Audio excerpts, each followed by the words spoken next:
दोस्तों, बिहार विधानसभा चुनाव के जो परिणाम आए 14 नवंबर को, इसके बाद करारी हार इतनी हुई महागठबंधन की, इतनी बुरी तरह से हार हुई है कि बैठक पर बैठक का दौर जारी है।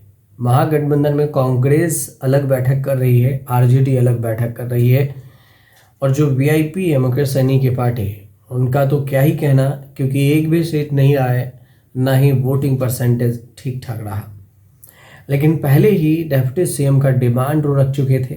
माना तो ये भी जा रहा है कि ये डिप्टी सीएम का डिमांड की वजह से ही महागठबंधन में चुनाव से पहले दरारें थी। ऐन मौके पर दरार को मिटाकर चुनावी मैदान में उतरा गया।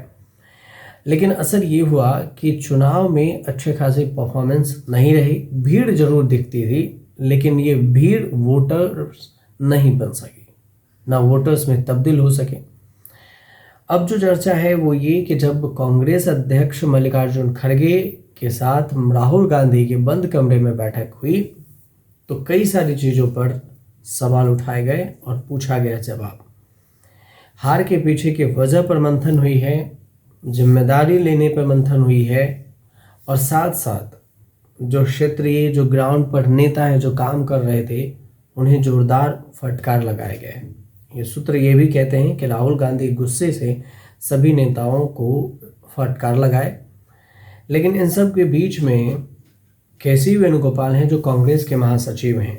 कांग्रेस के महासचिव केसी वेणुगोपाल का बयान आया कि बीजेपी को फायदा चुनाव आयोग पहुंचा रही है, और इसीलिए बिहार विधानसभा चुनाव में वोटिंग परसेंटेज बढ़ गए, और बढ़े भी तो आरजेडी या फिर महागठबंधन का नहीं, बल्कि एनडीए का।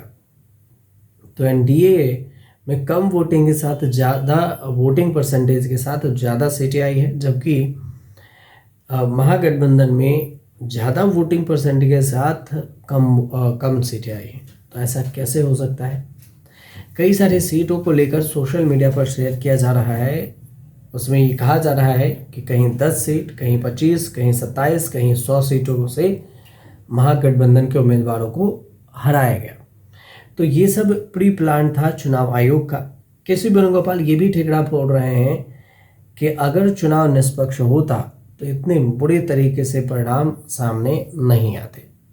महागठबंधन के फिलहाल चुनावी हार की जो समीक्षा की जा रही है कांग्रेस के बीच में, केसी वेणुगोपाल भी हैं, ये कह रहे हैं कि एनडीए का 90% से ज़्यादा स्ट्राइक रेट भारतीय चुनाव के इतिहास में लगभग असंभव है।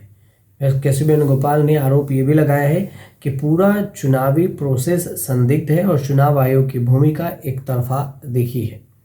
उन्होंने ये भी कहा कि पार्टी ही डेटा इकट्ठा करके कंक्रीट प्रूफ पेश करेगी, इतने सख्त प्रूफ करेगी जिसमें ये पता चल जाएगा कि आखिर कहाँ कहाँ पर पार्टी ने चोरी छुपके से वोटों की चोरी की है।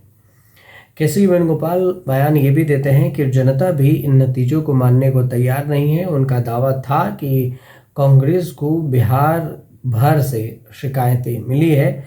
याद दिलाया कि हरियाणा के चुनाव में भी कांग्रेस ने रिंगिंग का आरोप लगाया था, और यह सबूत चुनाव आयोग के सामने रखा गया था।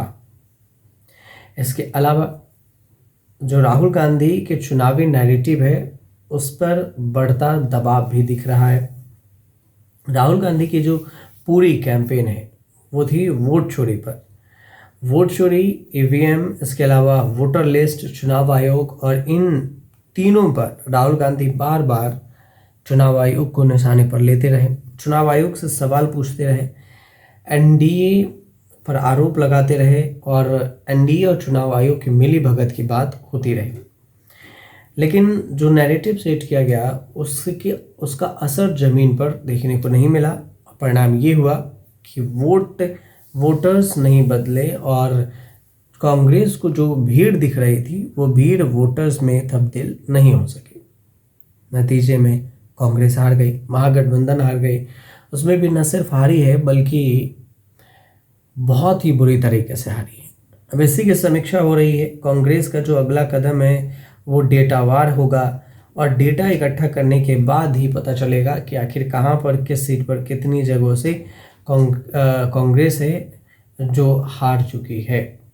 तो यही कुल मिलाकर जो सवाल हैं वो ये रहे हैं। और राहुल गांधी ने जो बैठक में नेताओं को फटकार लगाई है, इसकी चर्चा हो रही है। फिलहाल आपको अगर जानकारी से लगे तो हमारे चैनल से जुड़िए, सब्सक्राइब कीजिएगा, शेयर कीजिएगा, कमेंट जरूर कीजिएगा।